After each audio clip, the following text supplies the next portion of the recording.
awake in the same attic, slumped in an area surrounded by books, and close my eyes. This has to be some kind of weird cosmic joke.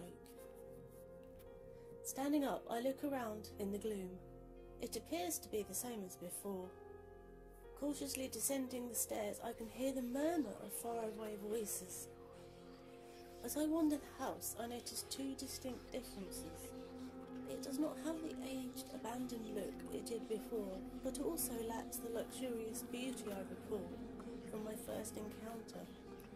And the house is distinctly smaller. I can still hear the murmuring voices, but there does not seem to be anyone else here. I would say it is currently night time because there's no daylight filtering into the house. Sadly, I still cannot get out. Downstairs, I walk into a room that is significantly darker than the rest of the house. This room really gives me the creeps. I feel some kind of presence here. In the corners of my vision, I catch sight of movement, but when I look directly, all is still. There's no sound like footsteps or the rustle of clothing, just silent movement. There are noises though, which only add to the fear. The wind whistling outside and the distant murmur of voices. It feels as if a group of people, or some other kind of beings, are circling around me. There's a loud boom outside as thunder rolls across the sky and lightning flashes, rumbling above the house. Like a camera flash going off, I get a very quick glimpse of a figure in front of me. It only looks sort of human, and is all in black, like a cloak or grim reaper-esque robe. All the ends are ragged and frayed. The figure has a head, but it is completely shrouded, as are the hands. Rather disturbingly, it has no legs, and merely hovers, just floating in the air. Turning around, I fumble my way out of the room. Bumping into the wall, I feel the outline of a small door. Locating the handle, I pull it open and feel around inside, my eyes not yet recovered from the lightning flash. It seems to be a small cupboard. Diving inside, I shut the door and sit hugging my knees. It feels like I'm trapped inside the scariest haunted house in the world, the fairground type. Or maybe Dorothy in The Wizard of Oz, and the Wicked Witch has put a spell over the whole land. And I guess the land is the house I'm stuck in. I don't think the ruby slippers would look good on me, but at this point, I wish I had some. I mean, if it worked for her, right? How did it go? Tap your heels together, close your eyes and repeat. I want to go home, I want to go home, I want to go home. I can hear multiple voices muttering nearby, but the words don't make sense. La fulu nidro incate. Maybe they are casting a spell, or a curse.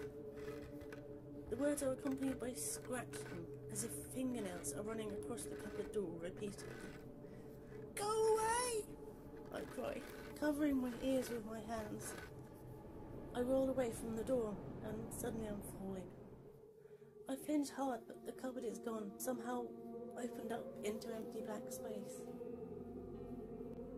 Landing with a bump, I can feel the dusty ground beneath my palms. Slowly getting up and looking around in the dimly lit gloom, I see trees, lots of trees. The ground is made up of very dry soil. I instinctively know I'm underground. It feels like the house is tricking me somehow. I know a house is normally just that, but the more I dwell on that dark, foreboding room, the more I feel as if that was the living heart and the soul of the house. If that be the case, the house has seen a lot of darkness over the years and slowly been tainted by it, strengthened by the power evil provides. Wandering amongst the trees, as I think, I am soon brought back to the present, when I come to a small clearing. There are people here gathered around a small fire, chanting. Unnoticed, I hide behind a tree. I don't understand what they are saying, but the air feels wrong, unsettled, poisoned somehow. My ears pick up words that sound like or are similar to Satan and devil. Don't tell me these fools are devil worshippers. Oh my God. I turn my back to the tree, facing away from them. Slowly the firelight and voices fade. Looking back into the clearing, instead of it being empty, I see a man there.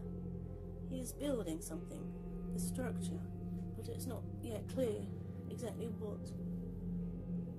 Can I please go home now? With this thought in my head, I turn and head through the trees. Eventually, I come upon a wooden staircase curving up and away. With resignation, I climb the stairs, coming out in a nice hallway. The front door opens and a woman steps inside, wearing outdated clothes. She looks around, not seeming to notice me. A man steps in behind her, looking proud. "Well, Mrs. Carter, what do you think?" he says. He is also wearing old clothes. I couldn't place them by era, but I'd say either 17 or 1800s. "It's lovely, my dear," she says. "How grand." Despite the restrictive clothing, there is a definite curve to her stomach, which she strokes, absent-mindedly it seems, while speaking. "I told you I'd do it. Built with my own hands," he says, looking around with a smile. Judging by the look on her face, the woman finds something unpleasant about the house, but is perhaps too polite to say anything. It's not hard to put things together. The realization suddenly dawns on me. Oh no, he didn't.